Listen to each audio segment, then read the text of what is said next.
think about, what got me here and think about, my abilities and my talents and who I am as a person and who I am as a teammate, player, and just, I'm playing this game because I love it. I'm not playing this game because just to be stewing in the dugout all mad and stuff. Like, those are the biggest steps that, like, I think I needed to take as an athlete growing up.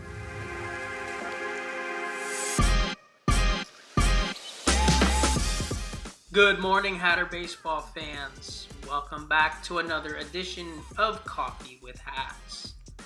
I'm your host, Mark Mashad Jr., and this morning we're going to sit down with Stetson Jr. infielder Kyle Ball.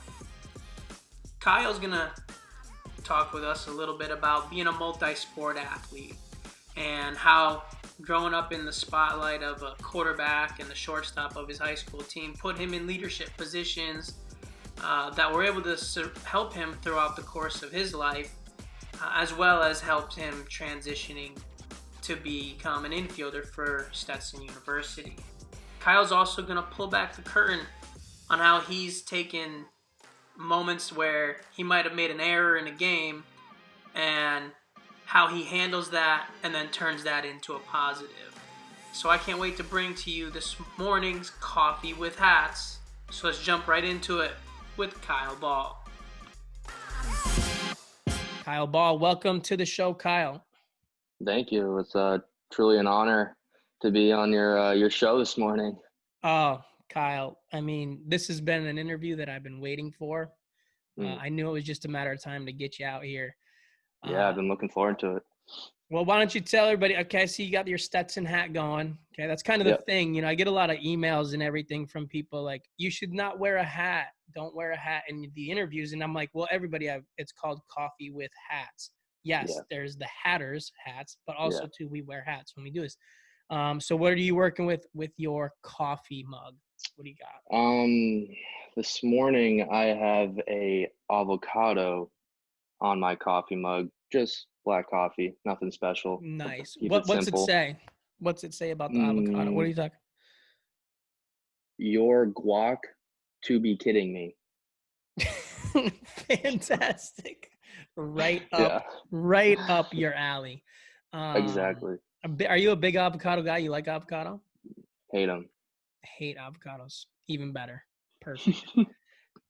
All right, so let's move on. We're gonna move straight from the coffee mug, getting things going. Let's go into a little bit about Kyle Ball. Tell us, what it was like growing up, where you grew up, Stratham, New Hampshire, how life was over there. Yeah. I'm from Stratham, New Hampshire. Small little town in a small little state not many people know about. But I had a good time growing up. I was really close with my family. I had a lot of close-knit friends within our little small community. It was just a comfortable place for me. It was a great place to grow up, great memories, things to do, places to see. Just as a little kid, just running around in the backyard, pretending I'm playing at Fenway Park, hitting wiffle balls all over the field, driving my parents crazy. It was fun. It was a good time. Yeah. What did you guys do in the summers? Like when you had your time off, what were you guys doing? I mean, just outside from the moment we wake up to the time we have to go in for dinner. There wasn't video games and stuff like that back then. Like, it was just get outside, use your imagination, ride your bicycle. As I started getting older, like, we'd go to the beach, but the water's, still freezing. So we never go in the water, but we just hang out, climb mountains, go in lakes. Yeah, it was a good time. Yeah, nice. And those are all awesome experiences. Yeah. Which is, there are some similarities to things that you get to do down here in Florida. But, not so much of the mountains and stuff like that, but you do get to get out and do different things. Talking about a little bit as you were growing up, let's go into high school. I see you got the Exeter high school shirt on, representing the Blue Hawk baseballs. Gotta represent back home. Beautiful. And speaking of Exeter, I came across a little something that I would like to share and just kind of put it out there. Just a quick 1 minute video. Uh, Oh, let's uh, let's let's see what we got here.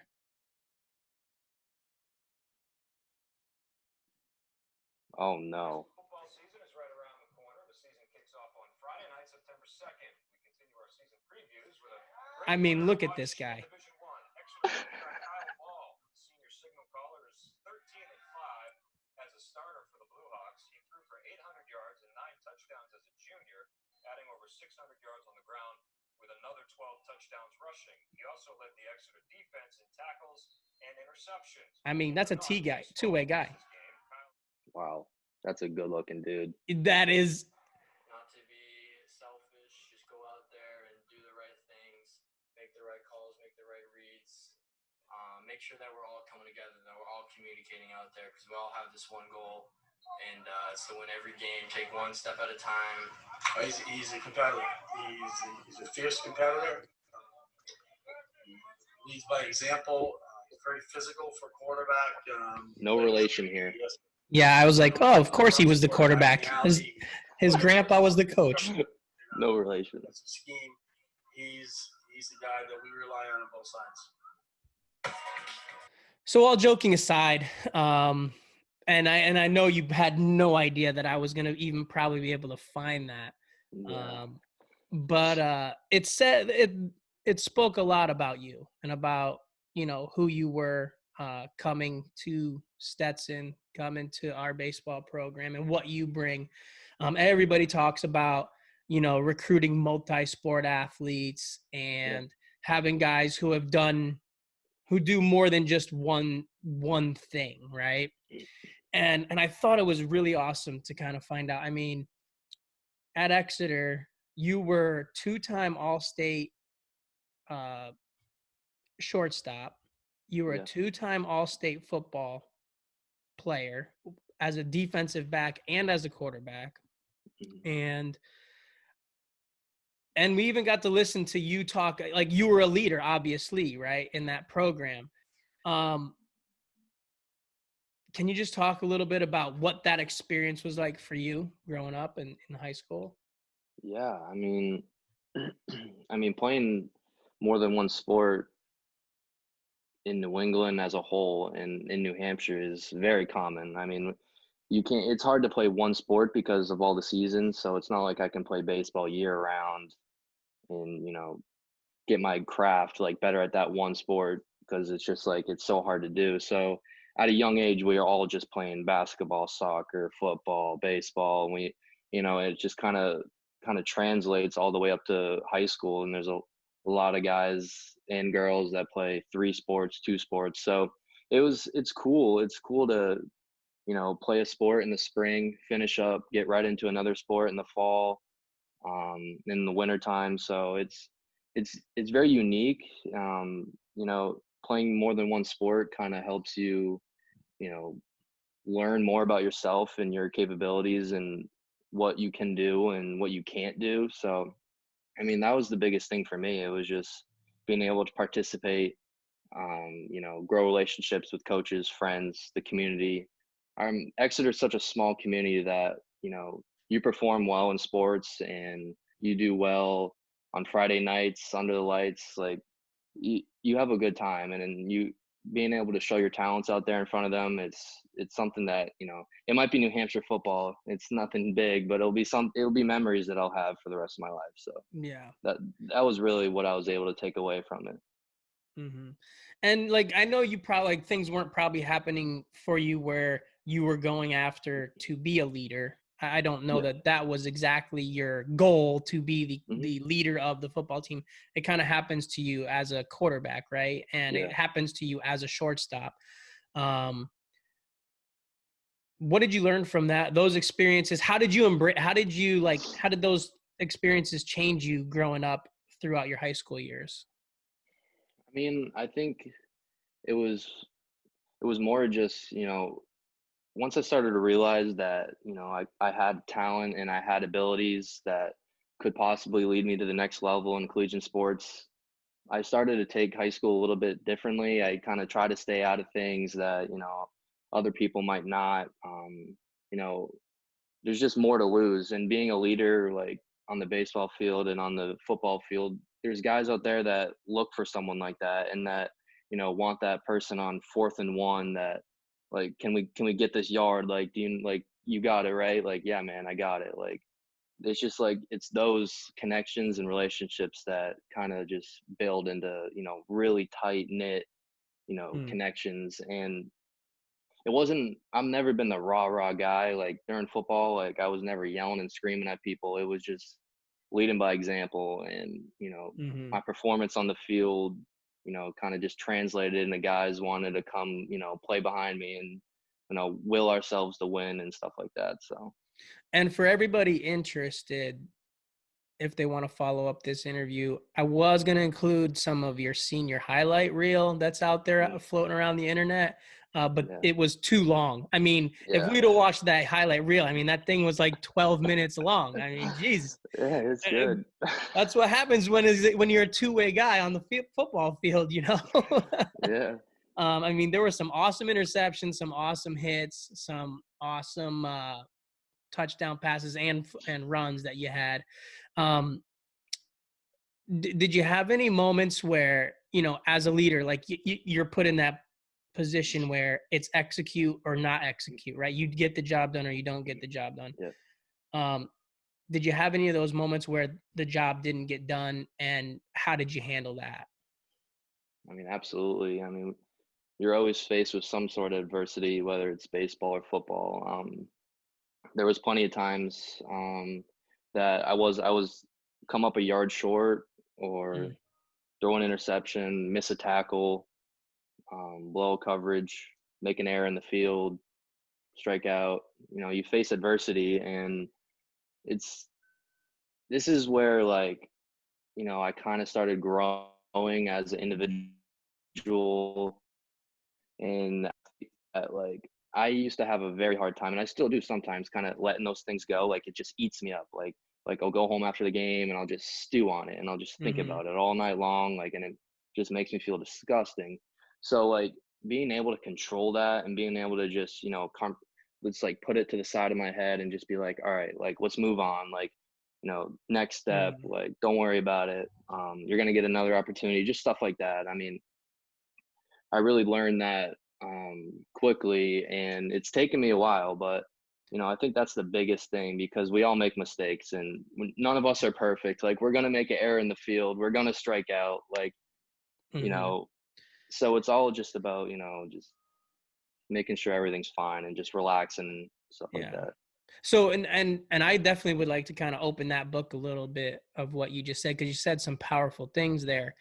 What's that process look like for you? Because I mean, hey, I just experienced it yesterday. Last night, I went out on the golf course and I blew. I was awful. It was the worst. And like, it came after some times where I had just played decent. So like, I'm starting to think things are on the uptick. And then I go Yeah, out last night and it's just brutal, right? And so yeah, I know exactly what you're talking about when you have that feeling in your gut that you're just like, yeah, oh my, you just all tense and yeah, that. So what have you learned? How are you, you get home, you just, something happened in a game, something happened in a practice, yeah. you're leaving the field, obviously when the moment happens, it's the worst, right? And Oh yeah. then take us from that moment to when you feel like, okay, I can move the needle. I can go to the next play now. Um, you know, it's kind of tough to answer because if I make an error in the field, obviously I want to be ready for like the next pitch. Right. Like, Yep. so I try my very best to just, what, damn, that just happened and that sucks so bad. And like, I feel terrible right now, but listen, like, the guy on the mound needs me like right now, like for this next pitch, like I got to be ready. Mm-hmm. Um, so I have an easier time in the field doing that. If when it's comes to like the plate, like, I've kind of had a tough time letting things go because every time I walk up to the plate, it'd be like thinking about what I did last time and how do I fix it? Just think about way too much stuff. So the process is really just think about what got me here and think about, you know, my abilities and my talents and who I am as a person and who I am as a teammate, player, and just, you know, I'm playing this game because I love it. I'm not playing this game because just to be stewing in the dugout all mad and stuff. Like those are the biggest steps that like I think I needed to take as an athlete growing up, Mm. and now as a collegiate athlete is, you know, there's bigger things to this. There's, you know, just go out there and enjoy it. I mean, it's a passion of mine. So, I mean, Yeah. that's really the thought process that goes into it. Mm-hmm. There will be times where I come home and I'm like just so upset, but the one thing that just takes me out of it is just thinking about, you know, the next day and the fact that I'm grateful enough that I get to go to the field the very next day. So, I mean, that's really the process. I mean, Mm-hmm. yeah, No, that's awesome. That's fantastic. Because, you know, hopefully people are going to listen to these and see these and get an opportunity to watch them, and maybe some infielder somewhere that decides to yeah, watch this video on about you uh can take away, or some player somewhere, or myself when I when I yeah, go out and do something and I don't take things so hard. um so now, kind of, you know, we talked a little bit about high school. Let's move on, and now we're talking about that transition into college. right, um you're a response guy. Like, you respond to whatever the team needs, you go out there and you do it. You know, the team needs you to hit in the leadoff spot, you're there. And then, you know, that's most people. You've made some moves defensively, you know, from us. You were a shortstop in high school. You come to Stetson, and you're playing more second base. Then through injury, Cowbell, we need you to, you know, we're going to side you over to third base and see if you can kind of step in there. And you did, and you did it. You know, you held it down over there at third base. Can you talk about, you know, going through that process? yeah. I mean, I think that's, you know, one of my best talents and my best abilities is being able to be, you know, versatile to play anywhere on the field. Like, you guys need me in left field, right field, like I'll play there. I mean, I think that's another part of how I was raised. Like, you know, like you want to get on the baseball field, like you'll go anywhere. Like you'll tell the Mm, coach you'll catch if you need to. You'll get on the mound, and so that kind of just has been like part of me forever. So, you know, the transition was easy. right. It wasn't like I went over to third base and I was like, oh my god, like I've never played here before. Like it was just like, you know what, like I need to get the job done. I'm gonna get the job done. Like plain and Mm, simple. So, you know, that's something I take pride in, is being able to, you know, wherever you need me, I can play.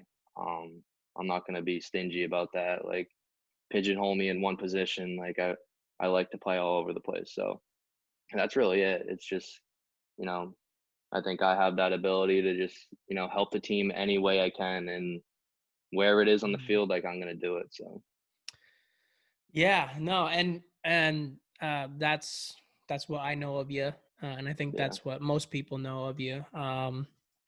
And I guess I've been asking a lot of guys these questions, and and the guys have been really honest and truthful throughout the course of these interviews, because I'm a real believer in adversity, and like when we go through adversity, nobody wants to be in that moment, right? And it always sure. is the worst feeling. So I was just curious, is there a moment of adversity, and you've kind of talked about some adversities that you've faced already, um, and how you handle it, but is there something that you've been through that you think has made you a better person today? Like during my time at Stetson, It could be anything. It could be during your time at Stetson. It could be yeah, I mean, whatever. I've definitely faced a lot of different types of adversities being a baseball player here at Stetson. Nothing too major where I'd want to talk about it, but just like little things, you know, just not performing on the field. Hmm. You know, that's huge adversity because, you know, you got to perform if you want to play. So Hmm. being faced with that was a little tough, but I'd say my biggest adversity I wouldn't even say it's about sports. It was really the fact that, you know, moving away from my family, like coming down here to play baseball was tough. Like it was a tough decision to make as a 18-year-old high school student. Like it was just tough. Like, you know, having my parents go from seeing 99% of my games to one series, 10%, maybe 10% of the games. And it was tough at first, like my freshman, sophomore year. just thinking, because baseball, you got a lot of time to think. You're just like Mm-hmm. in the field and you're just looking up, and usually, you like to look up and find like your family and your friends and stuff. And I had no one there, and that was tough Mm-hmm. for me. And it was, there was times where I'd face adversity in baseball and I had no one to go to. I mean, it's like, yeah, I could call my parents up, but that's different. Like it's Right. not like they're there one on one with you. So Mm-hmm. I'd say that would probably be my toughest one. And I'll tell you, Yeah, that's awesome. I didn't even expect you to go in that direction, because yeah, if someone was an outsider looking, like they'd be like, "Man, this kid's got the dream. He's from New England. He gets a chance to go play in yeah. Florida at a Division I school." Hmm. And on the outside, that's a dream come true, right? Sure. Yeah, If someone were to look at that, or if you talk to any baseball player, yeah, going through the trials and tribulations of New England, I know how those winters are, right? yeah, And you have this opportunity, and everyone looks at, and you come in, you're playing, you're getting the opportunities to produce and succeed, yeah, and nobody really sees that other side of the yeah, coin where there is a challenge. yeah, yeah. So Absolutely. I mean, it was, a lot of people back home just assume that, I'm down in Florida, like it's palm trees and beaches and everything's all good and fun. And yeah, this is an amazing place. And best decision I've made is coming here to play baseball. But, in the back of my mind, it's just like it's tough being away from loved ones back home because, I'm playing baseball at the highest collegiate level, and I want them to be able to be part of that. Like I want them to be able to sit in the stands and you know, watch me play a sport that I love and that I've taken this far. mm, And it's tough that they're sitting back home on a computer screen on Hatter Vision trying to see where the ball is but can't really see it. So I mean it's tough, but I mean that's part of it. I mean yeah, it's part of the journey, and I know they're happy for me and proud of me, so that's really what's important. that is awesome. And hey, thank you. That was really good. I really appreciate you going, outside of the box and not giving like a stock Yeah. answer. That was really, awesome. So let's go into it. I think we've gotten some great information from you on this coffee with hats. So let's go into the last segment here. And a little part we call three strikes. I'm going to hit you with three questions, like three quick hitters. I want you to tell me the first person in the program that comes to mind. So first strike, who is always late? John Miola. Mm, yeah, I could see that. He's your guy that's showing up late, huh? All right. How about most likely to become Instagram famous? Oh man. Aside from myself, because I don't want to do that, I'd probably have to go with Austin Dilbert. He's gotten every vote so far. I do agree. I think you are a guy that I don't know why isn't getting the votes for most likely to become Instagram famous. Um, you were part of what was that, college baseball bachelor? Bachelor. And I mean, had the season have kept going, you kept getting roses. I mean, Hey, come I on. was doing well. I was doing well. So that's got to be good for the followership. Yeah, definitely. Um, third strike, who is most likely to become the next president from all the guys on our program? Man, I guess I'd have to go with Christian Pregent.